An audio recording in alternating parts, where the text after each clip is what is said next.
Amanhã, dia 26 de setembro, é mundialmente dedicado à prevenção da gravidez na adolescência. Apesar do crescente acesso à informação, a taxa de gestação entre jovens com menos de 20 anos e principalmente entre meninas de 15 a 19 anos ainda é alta. A gravidez na adolescência é o tema da nossa reportagem especial de hoje, que você acompanha agora. São crianças que carregam no ventre outra criança.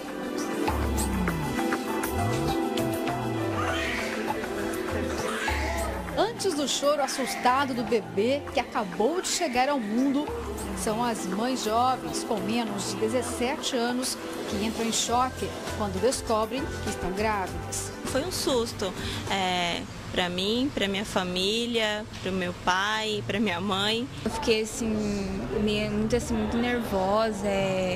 Eu não ia saber assim, o que ia falar para minha mãe. A minha reação foi de susto, porque eu queria continuar ainda minhas coisas, que eu ainda estou no terceiro ano, eu tinha que terminar meu terceiro ano. Minha preocupação maior era terminar meu terceiro ano. Aos 16 anos, a estudante Ossara engravidou do noivo. Quando passou a ter vida sexual ativa, utilizou o anticoncepcional como principal método contraceptivo. Mas uma informação mudou os hábitos da adolescente. Eu pesquisei e no futuro fala que fica complicado a mulher engravidar. E aí eu fui parando aos poucos.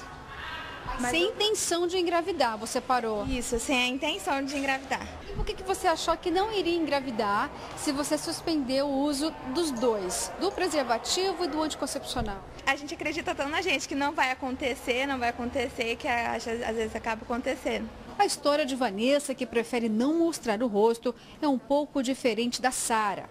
Grávida de 7 meses, ela não tinha planos para engravidar, mas nunca tomou um comprimido anticoncepcional. Tinha medo assim de engordar e também, assim, eles falaram que tem espinha, eu não queria ficar gorda, né? A maternidade também veio cedo para a Aline. Ela engravidou aos 14 anos. Não foi fácil. Hoje, aos 21, se recorda das dificuldades. Eu tive começo de depressão pós-parto, né? Dificuldade do estudo, dificultou bastante. Eu tive que deixá-lo com outras pessoas, com a minha mãe, para mim poder continuar os estudos, para não parar. Tive que entrar no mercado de trabalho mais cedo, por conta que a sociedade de classe baixa já tem uma necessidade de trabalhar mais cedo. E por conta do meu filho, eu tive que entrar mais cedo ainda no mercado de trabalho, sem ter nenhuma qualificação, um curso profissionalizante. Foi um pouquinho difícil. Mesmo com acesso à informação, a gravidez precoce tem números expressivos no país. Os dados do Ministério da Saúde revelam que no Brasil, cerca de 536 mil meninas com menos de 20 anos foram mães em 2012. No mesmo ano, a taxa de gravidez entre as mulheres de 15 e 19 representou quase 18% do total das gestações. E uma pesquisa do IBGE apurou que quase 70% dos jovens brasileiros não sabem o período em que a mulher tem mais chances de engravidar. E quase 30% acreditam que o coito interrompido é um método contraceptivo eficaz. A desinformação e a fragilidade da educação sexual são também questões problemáticas tanto com as famílias das adolescentes ou mesmo na escola. Em Cuiabá, o programa Se Menina, que atende 900 crianças e adolescentes em vulnerabilidade social de até 15 anos, trabalha o tema e comemora os resultados dos últimos 17 anos. São feitas palestras, nós temos médicos que são parceiros do programa, que realizam, que trazem informações para as meninas sobre a gravidez precoce, sobre doenças sexualmente transmissíveis, sobre os perigos da internet que pode levar a um encontro sexual desta natureza. As nossas monitoras passaram por treinamentos onde elas receberam informações de como abordar esse tema com as crianças. Nestes 17 anos, nenhum caso de gravidez precoce dentro do programa, com as meninas atendidas pelo programa, nenhum caso foi registrado. Gravidez não planejada é um assunto que faz parte do bate-papo de muitas adolescentes. Essas adolescentes têm entre 16 e 17 anos e elas são amigas e, como amigas, conversam sobre tudo e, de vez em quando, sobre gravidez precoce. É que elas têm algo em comum, não querem engravidar antes dos 25 anos. Elas decidiram que precisam antes concluir os estudos, seguir uma carreira profissional sólida e aí sim falar de filhos como uma realidade possível. É que elas não querem engravidar antes da hora porque têm amigas que tiveram esta experiência e aí descobriram que alguns sonhos foram interrompidos.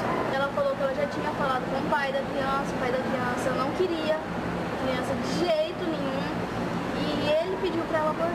Elas têm que começar a trabalhar para poder cuidar do filho, agora tá mais difícil porque tem um filho, tem que trabalhar. O pai da criança não assumiu, não ajudou com nada e até hoje ela sofre com isso porque ela não deixou a criança chamar ela de mãe. Ela pega a mãe dela e coloca como se fosse a mãe da criança. Todas têm a vontade de se formar, de se casar e ter uma linda família. Muitas são barradas por não saber formar isso, não esperar. E quando o assunto é com os pais, como é que fica?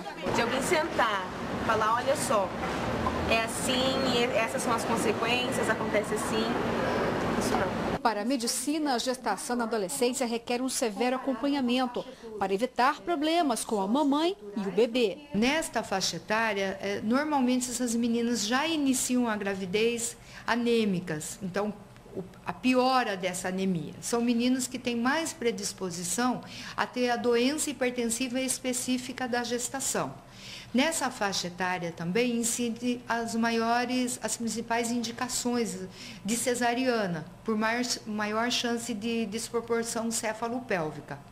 Nesta faixa etária também temos mais trabalhos de parto prematuro. Na maior maternidade do estado de Mato Grosso, que fica na capital, nos últimos 3 meses, 2.037 crianças nasceram aqui, sendo filhas de 288 adolescentes entre 12 e 18 anos, totalizando aproximadamente 14% dos partos realizados no local. Muitos casos também de menores que escondem a gestação, começam a usar até blusão para a mãe não perceber e geralmente chega aqui em períodos possíveis e a família acaba sabendo aqui no hospital mesmo.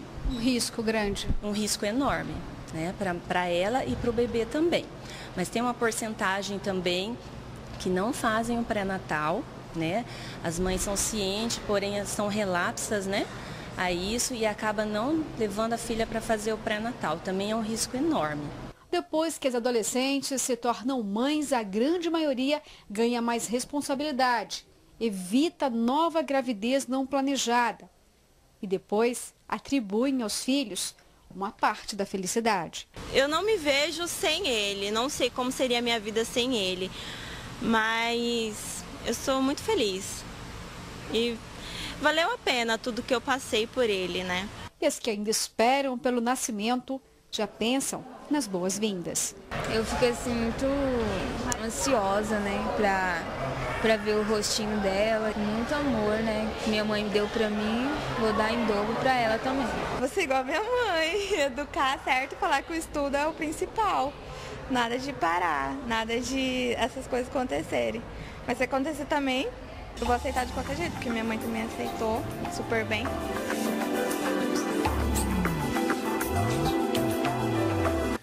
E para dar continuidade a este assunto, eu converso ao vivo com a repórter Luciana Gavilha, que está aqui na tela. Luciana, estas adolescentes que acabaram engravidando muito cedo, que a gente viu na reportagem, além de precisarem de cuidados médicos, precisam também de um acompanhamento psicológico, não é isso? Boa noite.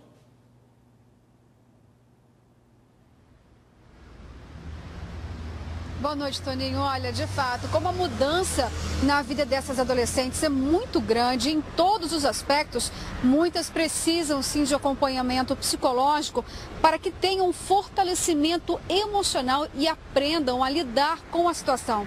Quem vai explicar para a gente esse contexto é a psicóloga Adriane Marinho.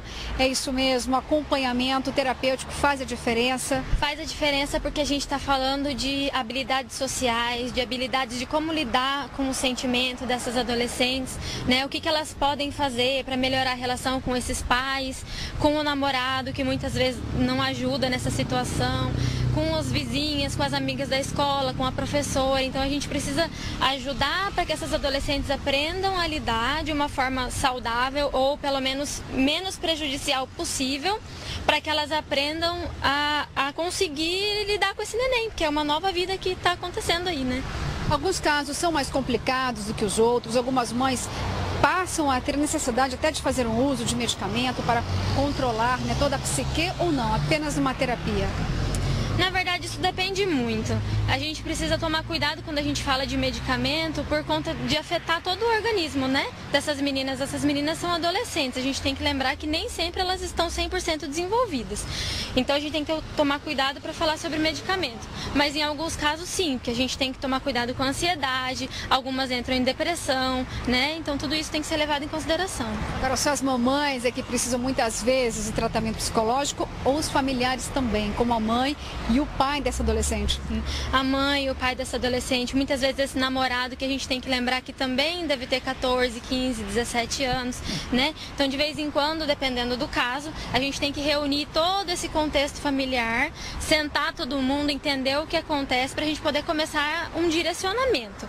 Desde que a gente tenha todo esse contexto mais organizado, aí essa adolescente anda com as próprias pernas.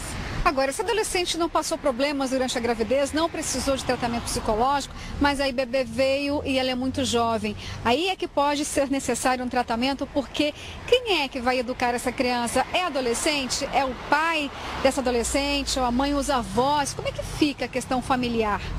Na verdade, se a gente for parar para pensar em clínica, em terapia, as pessoas só procuram a terapia quando a coisa já está no último grau, né? Então a gente tem que pensar nessa hipótese, porque é muito raro o adolescente que vai grávida e que pensa nesse futuro. Quando chega nesse ponto que o neném nasce, teve aí na reportagem a mocinha falando que não deixava ela chamar de mãe, que a chamava a avó de mãe. Então tem essa questão, tem a questão da escola, tem a questão das amizades, porque tem que lembrar que elas são adolescentes, às vezes elas querem sair, e aí com quem fica essa criança? Tem a questão financeira, quem é que banca, e aí normalmente os avós bancam essa criança, e aí a mãe tem um valor diferente do valor dessa avó. Então a avó quer ensinar uma coisa, essa mãezinha mais novinha quer ensinar outra. Então tem todo esse contexto e a gente vai ter de novo uma problemática aí.